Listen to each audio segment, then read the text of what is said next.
Bem, graça e paz, queridos irmãos que estão nos assistindo aqui pela internet, pelo nosso canal do Instagram, o meu canal Léa Leite Davi, e também pelo Facebook da Igreja Metodista.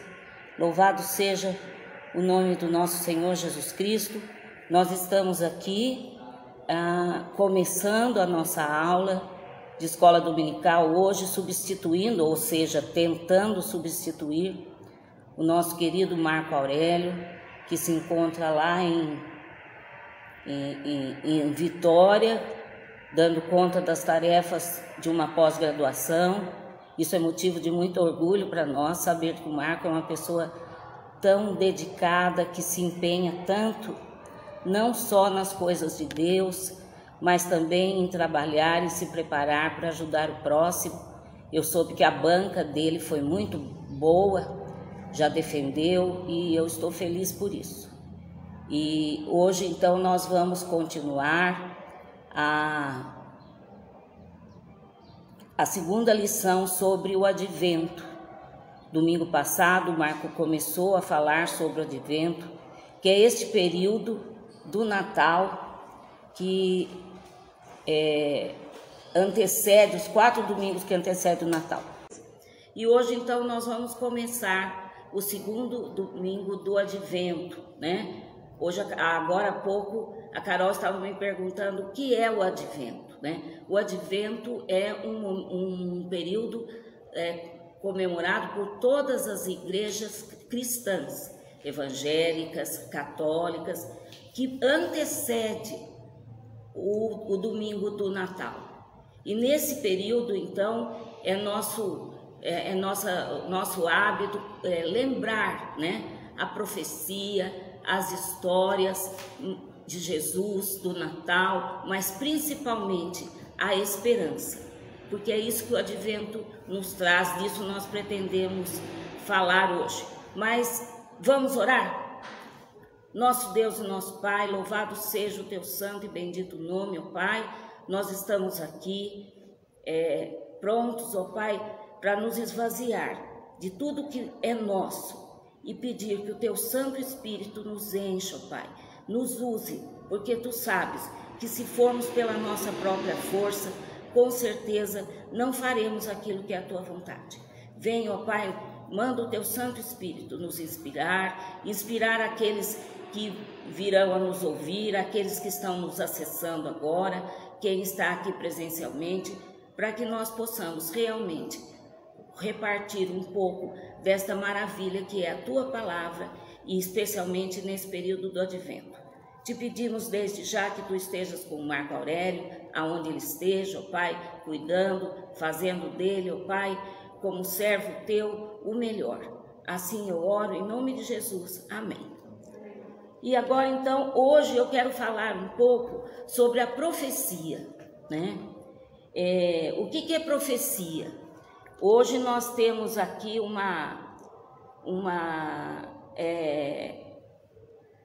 atualmente nós temos uma preocupação muito grande, né, com as pessoas que procuram falar sobre profecias. Profecia eu até peguei uma definição aqui, né? Profecia é especificamente uma pregação. Profecia não é adivinhação. Hoje é muito comum nós ouvirmos, né, abrirmos a nossa rede social e ali a gente vê assim, olha, quem ler isso aqui em 3 dias vai ter uma notícia, Isso é adivinhação, né? Isso não é profecia. A profecia não fornece, os profetas nunca forneceram um quadro completo dos acontecimentos. Depois nós vamos falar um pouco mais sobre isso, mas é importante que a gente já deixe bem claro, né, que a profecia hoje, nas igrejas contemporâneas, inclusive, a gente nem fala muito mais a palavra profecia, a gente fala palavra de conhecimento, né? E quando eu chego e Deus me dá uma palavra de conhecimento aqui para o Franklin, por exemplo, e Deus diz, né, para eu falar isso para o Franklin, eu devo falar para ele e imediatamente perguntar, faz sentido para você? Porque se não fizer sentido para ele, esquece. Não é uma coisa imposta, não é uma adivinhação. Mas vamos lá, no Velho Testamento, no livro de Isaías, no capítulo 11, o versículo de 1 a 5. Vamos abrir aqui a nossa Bíblia e vamos ler. Isaías 11, de 1 a 5. Uma profecia. Isaías é todo um livro de profecias lindo, né? Muito lindo. Não que as profecias sejam sempre lindas, né, irmãos? Às vezes as profecias também são assustadoras. Isso ninguém quer, né? O pessoal só quer saber de profecia legal, assim, vai ganhar dinheiro, vai casar, vai arrumar namorado. Isso aí é coisa de cartomante, não é de profecia. Enfim, vamos voltar aqui. Isaías 11, de 1 a 5. Porque brotará um rebento do trono de Jessé, e das suas raízes um renovo frutificará. E repousará sobre ele o Espírito do Senhor, o Espírito da sabedoria e da inteligência, o Espírito do conselho e de fortaleza, o Espírito de conhecimento e de temor. E deleitar-se-á no temor do Senhor. E não julgará segundo a vista dos olhos, e nem repreenderá segundo o ouvir dos seus ouvidos, mas julgará com justiça os pobres e repreenderá com equidade os homens na terra. E a justiça será o cinto dos seus lombos. Essa é uma profecia maravilhosa, né? Mas veja bem que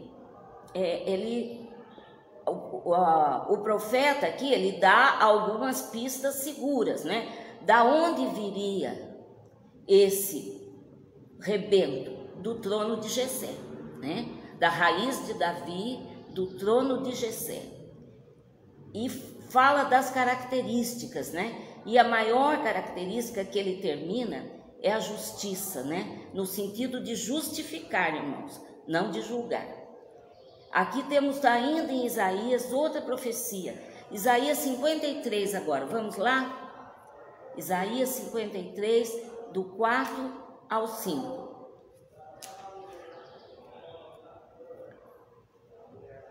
Também uma profecia confortadora, né? A primeira profecia a gente pode dizer que é uma profecia animadora, um renovo, alguma coisa nova que vai frutificar, que vai nos justificar. E agora, Isaías 53 diz: verdadeiramente, com verdade, tomou sobre si as nossas enfermidades e as nossas dores levou sobre si. E nós o reputamos por aflito, ferido de Deus e oprimido. Mas ele foi ferido pelas nossas transgressões e moído pelas nossas iniquidades. O castigo que nos traz a paz estava sobre ele, e pelas suas pisaduras fomos sarados. Alguém, né, que sofreu por nós, queria sofrer, o povo estava recebendo isso lá no Velho Testamento, e queria trazer a paz e a cura. Então, continuando a história do domingo passado, falando sobre o advento, Deus havia estabelecido uma aliança com Abraão, né? Nós não vamos pegar todos os textos, porque uma hora só não dá, mas os irmãos sabem, conhecem já a história desde o começo lá. Deus estava, né, estabelecendo uma aliança. Deus fez uma promessa para Abraão. Promessa essa que seria cumprida em Isaac, não em Ismael, né? Aqui nós já tiramos uma lição. Muitas vezes nós sabemos que temos uma promessa, ou alguém nos deu uma palavra de conhecimento que fez sentido, mas nós muitas vezes queremos apressar, queremos forçar, queremos ajudar Deus a cumprir a promessa. Foi o que Sara fez, né? Sara forçou a promessa. Sara trouxe Agar, deu para Abrão conceber um filho com ela, nasceu Ismael, e até hoje o mundo, e principalmente o povo judeu e árabe, paga a consequência disso, na inimizade entre árabes e judeus. Claro que é muito mais do que isso, a gente está simplificando. Mas havia uma profecia, Deus não se esqueceu, né? Havia sempre a mensagem dos profetas da existência, da vinda de um Messias. Existe um vocabulário bíblico de um autor chamado Jean-Jacques Vollmen, onde ele diz que todo o Antigo Testamento, todo, se você ler, se você for buscar na síntese, assim, testemunha acerca de uma espera, da vinda de Jesus. Todo o Antigo Testamento, ele traz uma esperança baseada no que Deus fez a Israel e disse no passado, né? Os profetas do Antigo Testamento estavam sempre lembrando, né? E falando, principalmente vai ter Isaías, vai ter Miqueias, né? Pois o menino nos nasceu, né? Um filho se nos deu, o seu nome será maravilhoso. Então, se você pegar principalmente nos profetas, mas mesmo lá nos livros históricos, já havia a promessa, a aliança, né? Essa era uma profecia. Só que o povo passou muito tempo esperando, né? Veio Abraão, Isaac, depois Jacó e Esaú, depois vem a aliança que Deus faz também com Jacó, muda o nome dele para Israel, e continua, e vem Davi, né? E vem, antes de Davi, Jacó, José, o povo escravo no Egito, depois Moisés libertando o povo. Toda a história do povo é uma história de esperança, né? Uma caminhada de 40 anos pelo deserto é uma caminhada de esperança, de ter uma terra prometida. Depois da terra prometida, entram na terra prometida, aí há todo aquele período, às vezes de paz, às vezes de guerra, né? O povo é levado como cativo, o povo se liberta, serve um rei, abandona o seu Deus verdadeiro, mas em todos esses tempos a profecia estava presente, Deus estava ali, e novamente, mesmo com todos esses acontecimentos, né? O povo se desvia, o povo volta, o povo fica escravo, o povo se liberta. Vem o profeta e diz, Isaías 1,18: ainda que os vossos pecados sejam como a escarlata, né? Escarlata, vermelho, sangue, eles se tornarão brancos como a neve. Ainda que sejam vermelhos como o carmim, eles se tornarão como a branca lã. Novamente Deus dizendo que ainda que tudo isso que o povo tinha feito, por tudo que ele tinha passado, todos os pecados, toda a injustiça, toda a opressão, ainda havia uma esperança. Isaías 9,6, aquele texto que eu falei agora. Mas a terra que foi angustiada não ficará entenebrecida. Palavra difícil, né? Entenebrecer tem a ver com escurecer, né? Tenebroso. Então a palavra tenebroso, né? Com medo, com escuridão. O povo que andava em trevas viu uma grande luz, e os que habitavam na região da sombra da morte resplandeceu a luz. Tu multiplicaste esse povo, alegria lhe aumentaste. Todos se alegrarão perante ti como se alegram na ceifa, porque tu quebraste o jugo que pesava sobre ele e a vara que lhe feriu os ombros. Aí eu estava vendo 9,34, desculpe, viu, irmãos? Eu já pulei direto e esqueci de avisar. Por quê? Aí vem uma razão tão linda, que aliás é um trecho de um cântico do oratório do Messias, né? Porque um menino nos nasceu e um filho se nos deu, e o governo está sobre os seus ombros, e o seu nome será maravilhoso, Conselheiro, Deus forte, Pai da eternidade, Príncipe da paz. Então hoje, meus irmãos, que nós estamos aqui falando sobre o advento e hoje especificamente sobre profecia, nós precisamos lembrar que a profecia continua sendo também para nós. Só que nós já conhecemos o cumprimento da profecia. O povo esperou e muitos morreram sem ver o cumprimento da profecia, né? Lembrando aqui a história de Simeão, velhinho lá no templo, todos os dias ele ia ao templo e ele esperava para ver o Messias, para ver aquele que seria o cumprimento da profecia.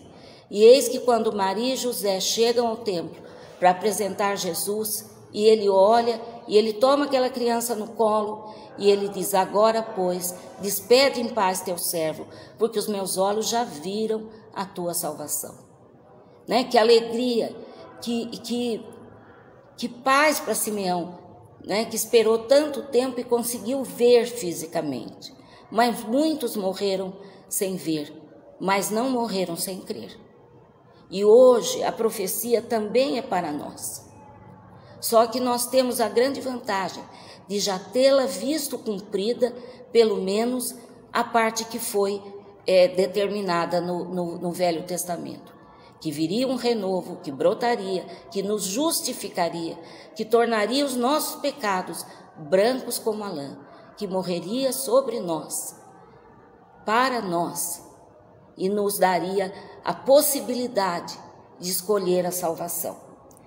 Então, nós temos aqui hoje também falando sobre o advento, né?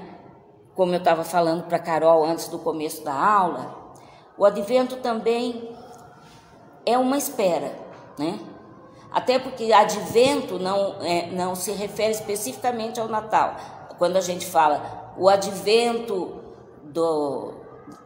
de um regime político, por exemplo, o advento da ditadura no Brasil, a chegada, né? O advento da democracia, o advento de algum fato, que advento é uma espera, uma chegada, né?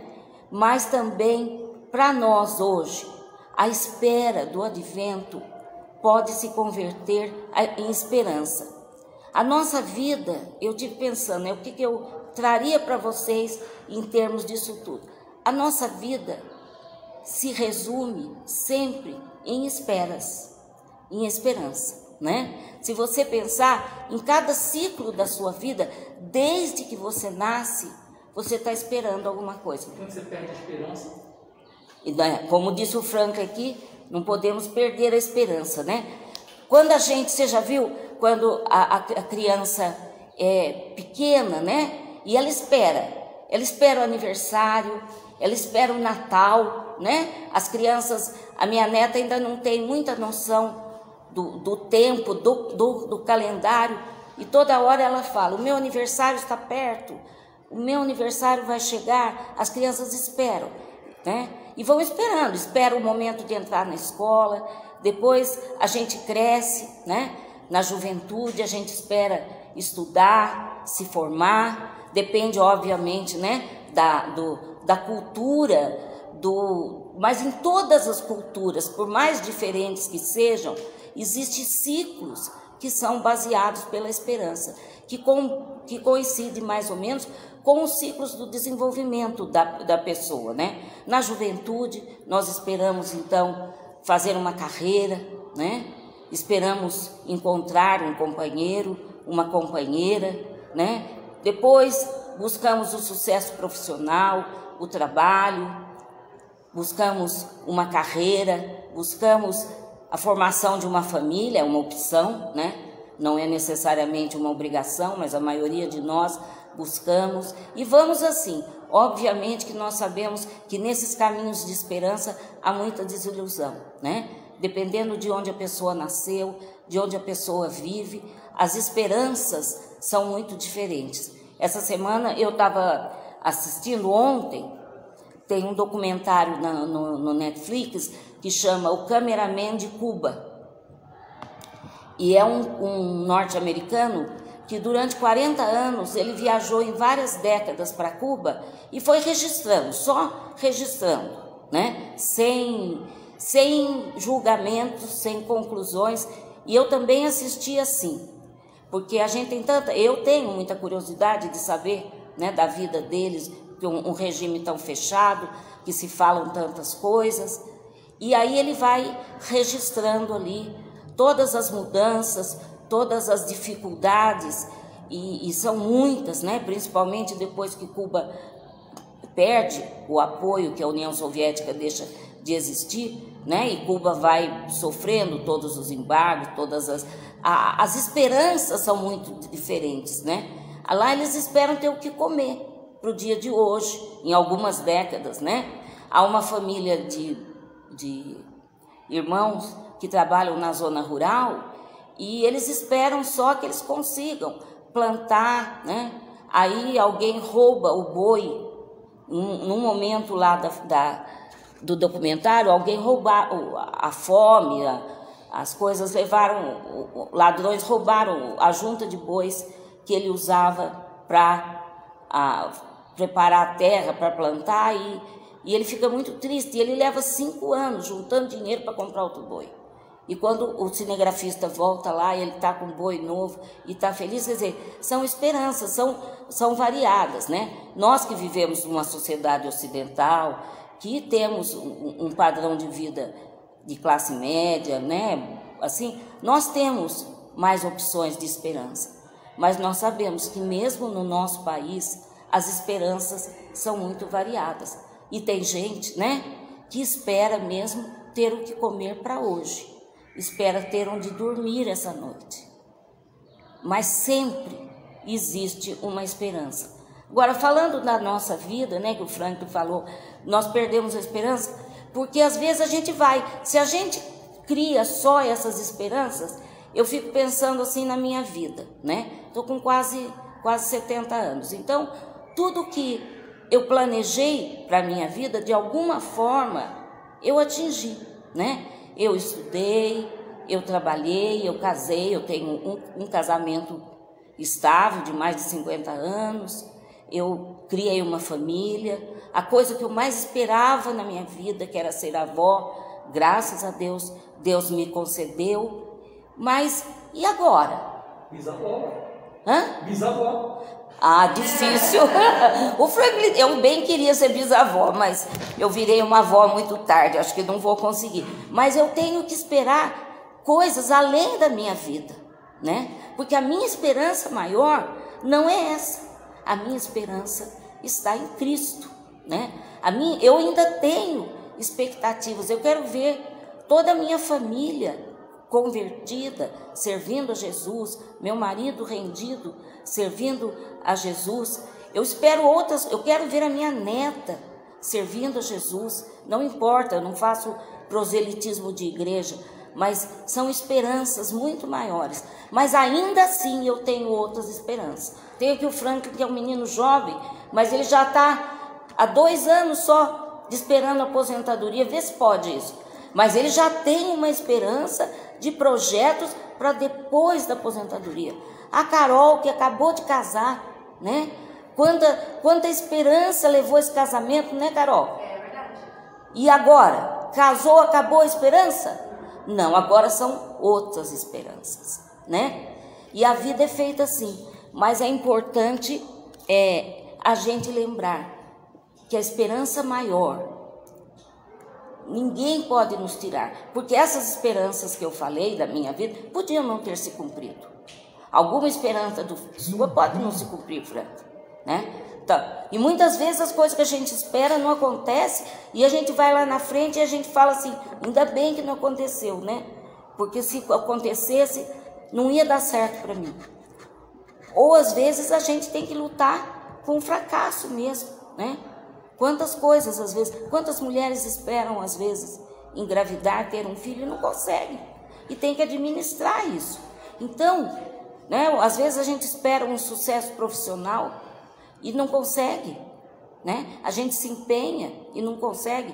Hoje nós estamos vivendo no Brasil no mundo todo por conta da pandemia, mas mais especificamente no Brasil, nós temos uma média de 13 milhões de desempregados, e são desempregados aqueles que continuam procurando emprego, porque tem um outro tanto, dizem os sociólogos, que estão mais 13 milhões que eles classificam como desalentados, os que nem procuram mais. São esperanças que estão, por questões as mais variadas, que eu não vou analisar aqui, nem tenho competência para isso, que não estão se realizando. Então, na verdade, existe uma esperança que ninguém pode nos tirar. E como é bom a gente saber disso, principalmente nessa época de advento.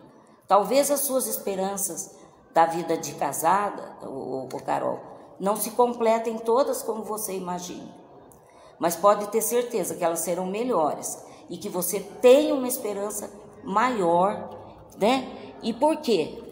Às vezes eu não sei se alguém aqui que está nos ouvindo, ou aqui presencialmente, já teve essa sensação de um momento de desânimo, né? E olhar para o céu e dizer assim, Deus esqueceu de mim, não é possível, né? Parece que está dando tudo errado na minha vida. Isso acontece, e acontece com aquele que serve ao Senhor, irmãos. Porque essa história que quem serve ao Senhor está sempre bem, que nos é vendida assim, é uma coisa discutível. Muitas vezes a gente até briga com Deus. A gente olha para Deus e Deus assim, onde o Senhor está que não me ouve? Né? Onde o Senhor está que não me ajudou no cumprimento dessa esperança, desse projeto? Mas a gente não pode esquecer que não é o que nós queremos, né? Porque Deus diz assim, eu é que sei, não é isso? Os pensamentos que tenho a vosso respeito, pensamentos de paz, para vos dar o que é o melhor, né? É igual quando Deus fala com a gente igual um pai, né? A criança chega e pede uma coisa para a mãe, e a mãe fala assim, não, isso não. E a criança diz, não, mas eu quero, mas eu preciso, eu quero tal coisa, eu quero fazer. E a mãe diz, eu é que sei o que é melhor para você. E pior que sabe mesmo, né? A gente só descobre isso quando a gente vira mãe, quando a gente vira pai. Aí que a gente sabe, que quando a mãe e o pai dizia, a gente às vezes não concordava, né? Eu é que sei os pensamentos que eu tenho a vosso respeito. Então nunca nós podemos nos esquecer, queridos e queridas, né? Que Deus nunca nos abandonou, nunca, né? Nos momentos mais difíceis, e é uma história, né, muito já falada, repartida, uma situação que as pessoas, que um homem que passa por uma grande tragédia, que perdeu um filho, pergunta a Deus, né? Onde o Senhor estava quando meu filho morreu? E Deus responde, eu estava no mesmo lugar quando eu dei o meu filho para morrer por você. Quer dizer, eu nunca deixei de estar lá. Então, é essa a esperança, né? A nossa grande esperança. Deus promete, Deus cumpre. A esperança que nasce do amor, do Espírito Santo, que está no nosso coração. Essa é a esperança do advento. E falando tanto de esperança, a gente precisa perguntar, né? Pergunte aí para você na sua casa. Vamos conversar aqui. O que nós esperamos? Qual é a sua esperança? Né? É uma pergunta retórica. Se vocês quiserem comentar. Qual é a sua esperança, Franklin? Eu trabalho com objetivos curtos. Pode tirar a máscara para ficar à vontade. Eu trabalho com objetivos curtos.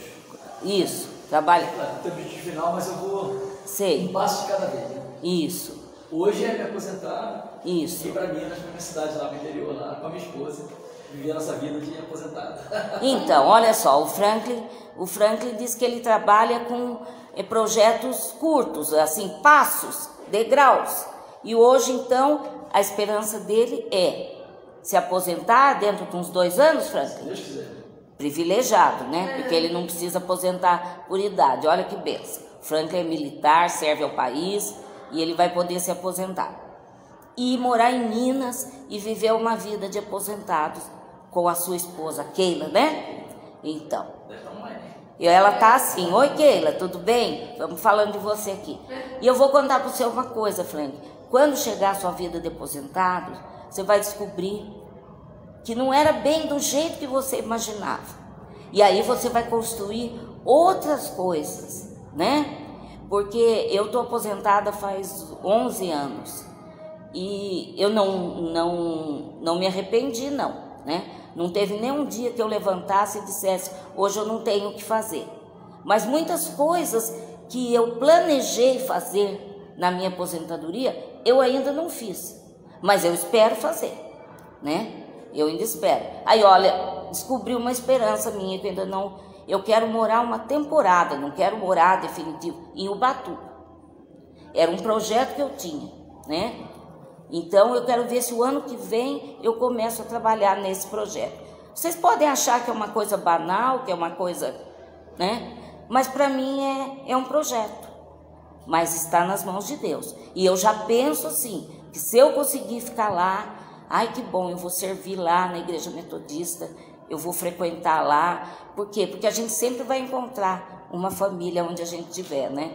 Mas é uma esperança. E você, Carol, quais as suas esperanças? Olha, acho que o casamento consumiu muitas das minhas esperanças, né? É. Acho que agora a minha esperança é conseguir organizar a casa. Essa é a minha esperança. É um objetivo de curtíssimo prazo. É um objetivo de curtíssimo prazo. Então, o foco inteiro está nele. E olha, e é uma coisa tão gostosa de fazer, né? Organizar a casa, guardar, arrumar os presentes que a gente ganhou, separar as coisas, porque por mais que a gente tenha morado na casa dos pais com uma certa liberdade e tudo, a casa da gente é diferente, né? Eu sou de um tempo que a gente não tinha tanta facilidade para comprar as coisas quando casava. Então a gente fazia os móveis. Os primeiros móveis da nossa casa, a grande maior parte, foi meu marido e eu que fizemos, né? Ele na madeira, na pintura, eu na costura, no tecido, fazendo colchas, almofadas, cortinas. E é uma coisa muito gostosa mesmo. É uma esperança muito boa. Mas desde que lá, naquele lar, Jesus Cristo seja o Senhor, né?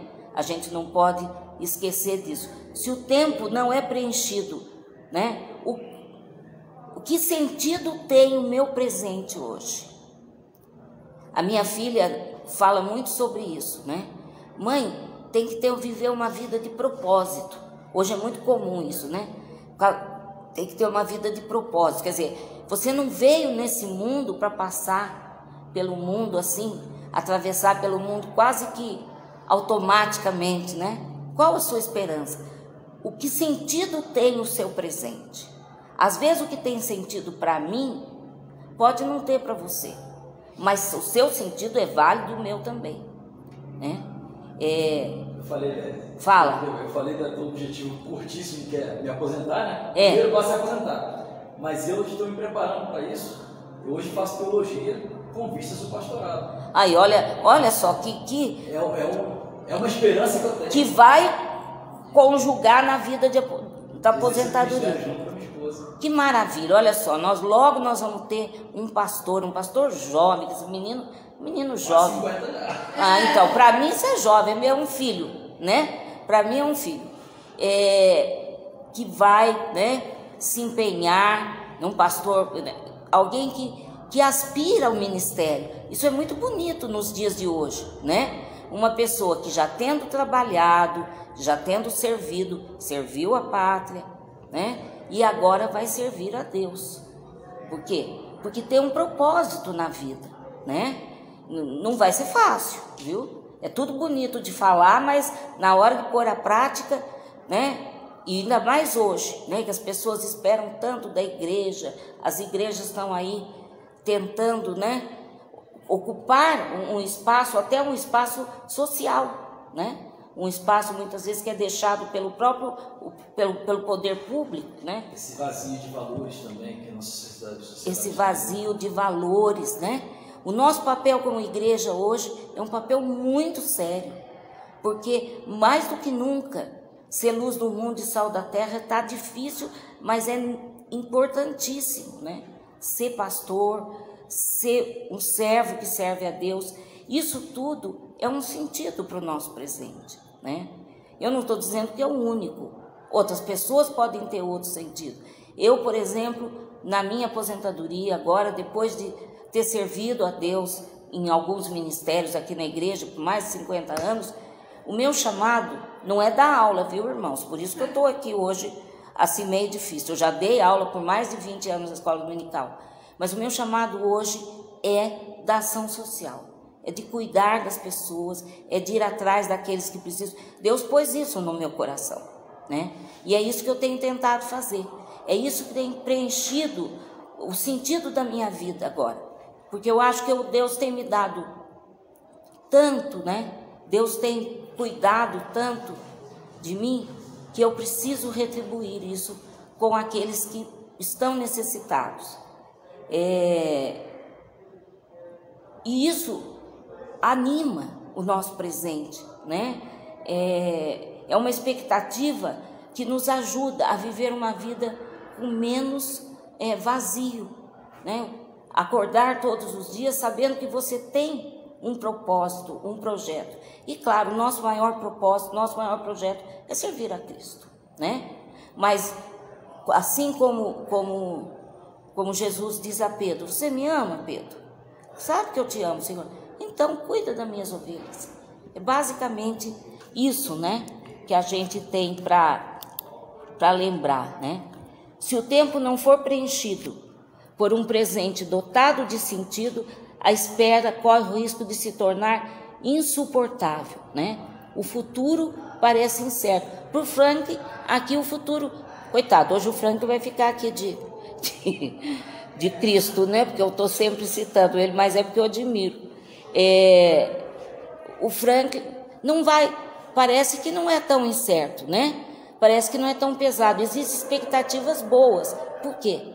Porque tem um sentido. A espera é um sentido, né? Jesus Cristo é o cumprimento das nossas promessas, das promessas de Deus. Esse advento, esse momento, a gente é tão banal, né? Às vezes passar pelo Natal e a gente tem todo o lado, vamos dizer assim, o lado profano, né? O lado que não é religioso do Natal, né? O lado comercial, o lado...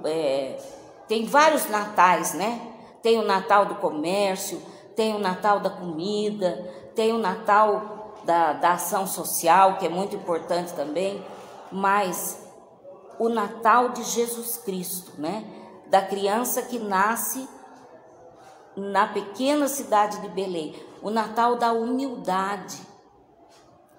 Essa é uma palavra que os homens têm esquecido nos dias de hoje e que nós precisamos recuperar no advento. Humildade, porque Deus escolheu o lugar mais humilde, né, simbolicamente, para Jesus nascer, né? E Jesus viveu de uma forma humilde, sendo o rei, o único rei. Ele sim era o rei. E mesmo assim, ele escolheu viver, né, da maneira mais humilde. E é essa a nossa esperança, né?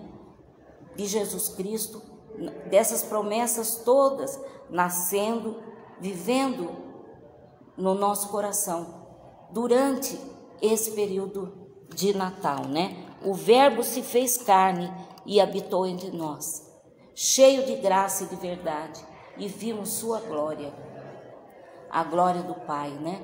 É a letra de um cântico também. Eu tenho costume assim de lembrar os versículos pelos cânticos que eu aprendi, né? Mas acontece que tem um detalhe, a história não termina aqui. Ficava legal terminar a lição aqui, né? Mas não termina não, porque a esperança, o legado de esperança do Natal que Deus nos deu, também faz de nós profetas. Profetas que temos que proclamar esta boa nova para os que ainda não têm Cristo. Um dia desses, eu estava vendo, eu acho que foi no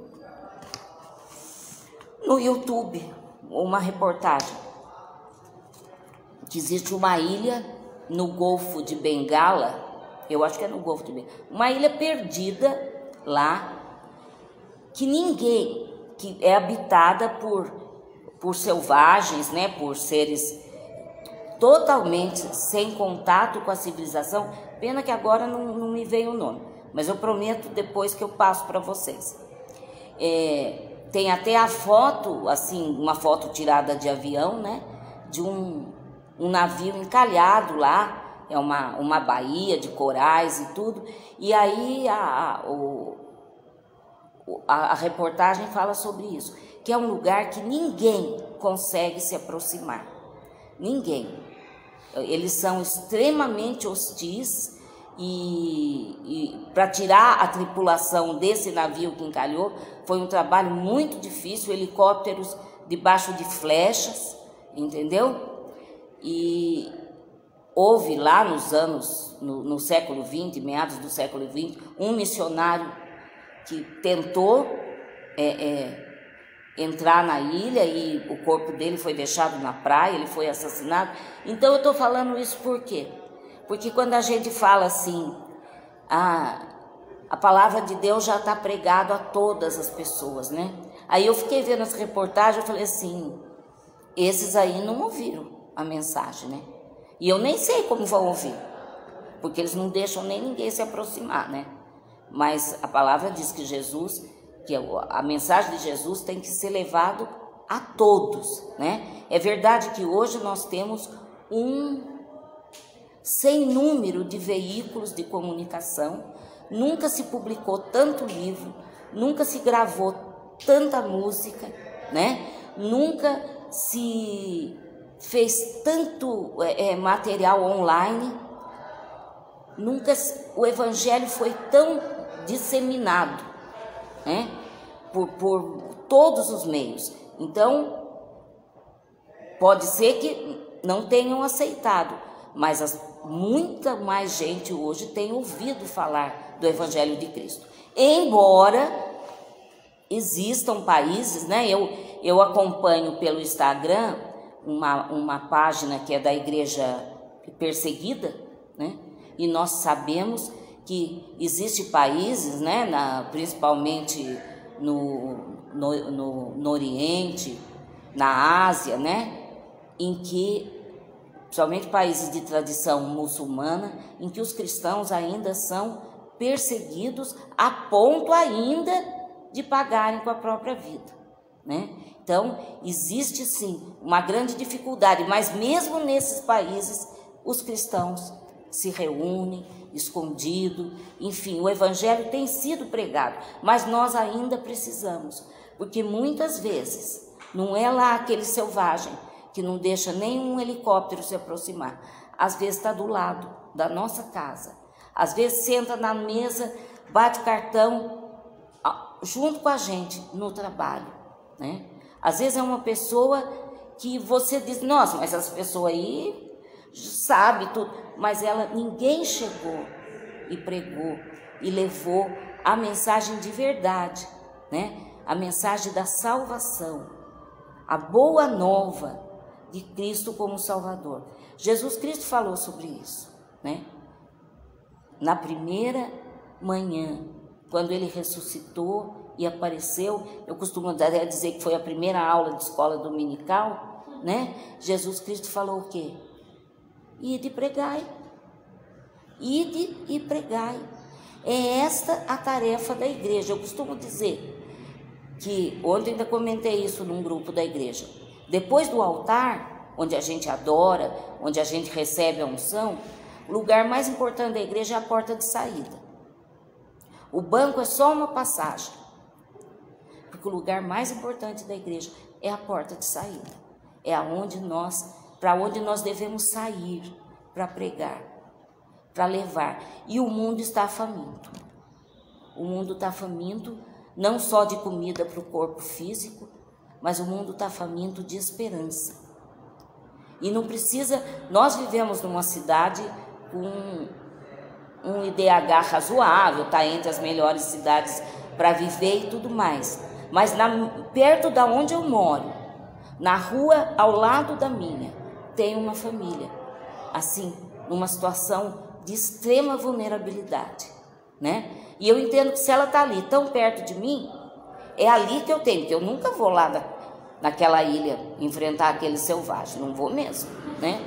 Não é para isso que Deus me pôs aqui. Eu, pelo menos, não estou entendendo isso até agora.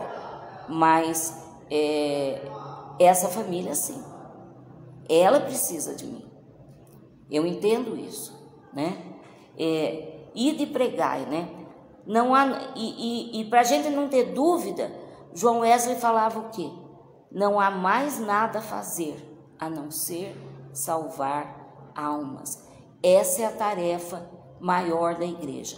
A igreja precisa ter os ministérios, todos os ministérios da igreja, tirando a escola dominical e o ministério de evangelização, são atividades meio, né?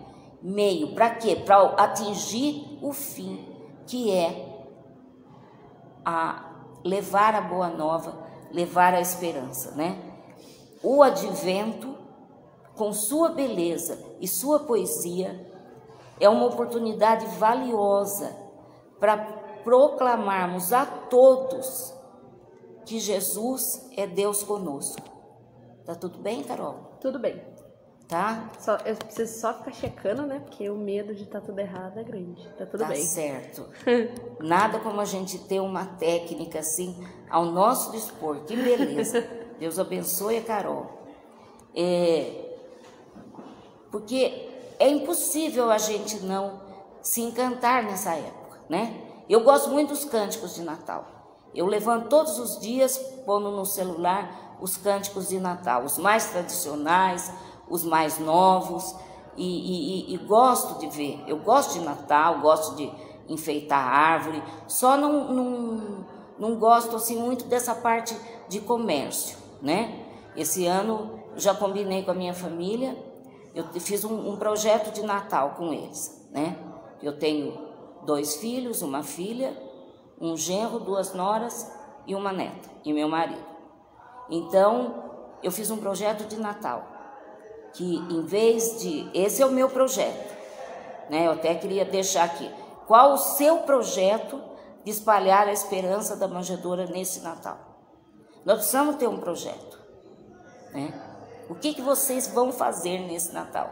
Eu convidei a minha família para a gente, em vez de tocar presentes, cada um escolher uma família, adotar essa família e ajudar essa família financeiramente, comprar, né, comida, brinquedo para as crianças, enfim, fazer um Natal, ajudar alguém, e depois então a gente vai registrar isso em vídeo, em foto, e montar um pequeno mural particular, né, que a gente não vai expor em rede social, no nosso grupo de família, e na noite de Natal, na véspera de Natal, antes da gente fazer lá o nosso jantar, a gente vai orar por essas famílias, vai orar por essas pessoas.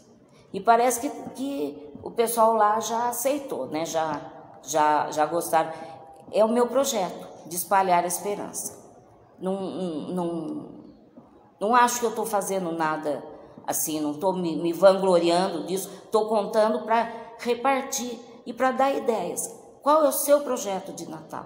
Porque às vezes a gente corre tanto para assar aquele peru, para comprar presente, que ninguém vai usar depois, né? Erra o número, erra a cor. Às vezes a gente acerta também. Não estou dizendo que eu não gosto de dar nem de ganhar presentes, mas isso não é o mais importante. O mais importante é espalhar a esperança do Natal. E eu queria então deixar isso para vocês, essa pergunta, né? Eu não quero que vocês saiam daqui acomodados e felizes que Jesus é a esperança do Natal. Eu não quero que vocês encerrem a transmissão aí que Jesus é a esperança do Natal, que maravilha, Ele é uma promessa que nunca falha, glória a Deus, Ele é meu Salvador, amém, Deus prometeu, Deus cumpriu, mas eu quero que vocês saiam, fiquem incomodados hoje com a ideia, qual é o meu projeto de espalhar a esperança da manjedoura neste Natal?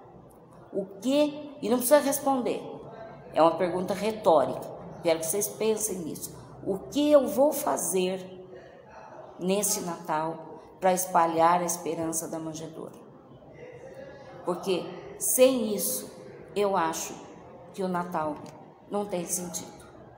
Que eu espero que Deus assim nos abençoe, nos ajude, né?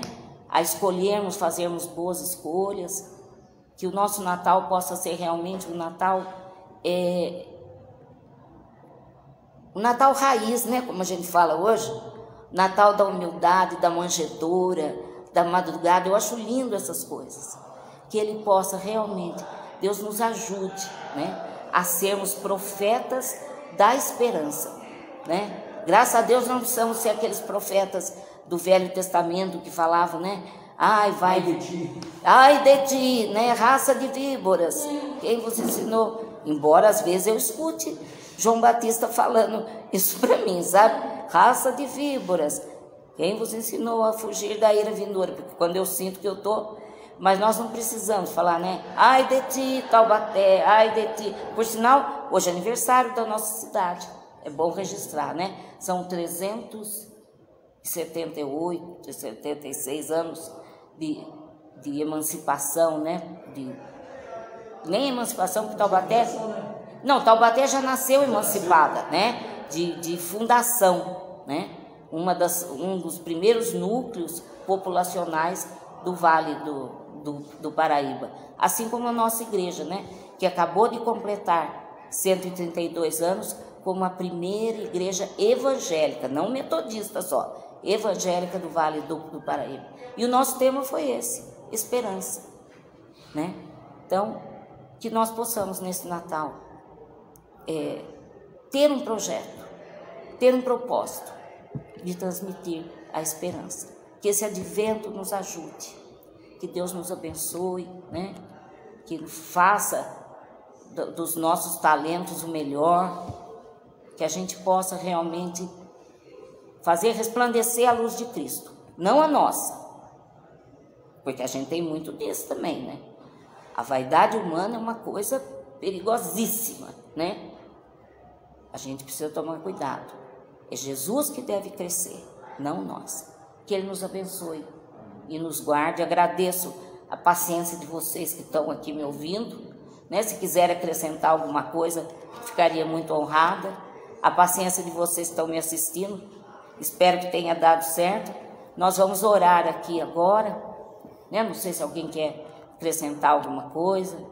Já pensou no seu projeto, Carol? Ainda não, vou pensar claro, agora. Agora nem podia ser diferente, eu acabei de falar. Então. Não é? Não é? Então, o projeto do Frank pode ser tocar pelo menos um hino de Natal em todos os cultos, Frank. Nossa, é bom, hein? Para acompanhar um hino. Do hino 7 em diante do Inário, são todos hinos de Natal. Gostoso cantar os hinos de Natal. Eu sou fã, né, de hinos. Eu sei que o Frank é muito maior do que isso, mas é que ele toca violão, acompanha a gente tão bem quando a gente canta, que eu já estou aqui dando ideias para ele. Mas nós vamos orar, nós temos pessoas ainda, né, que estão internadas, pessoas ligadas à nossa igreja, não necessariamente membros, mas acho que tem pelo menos um membro internados ainda em tratamento de Covid.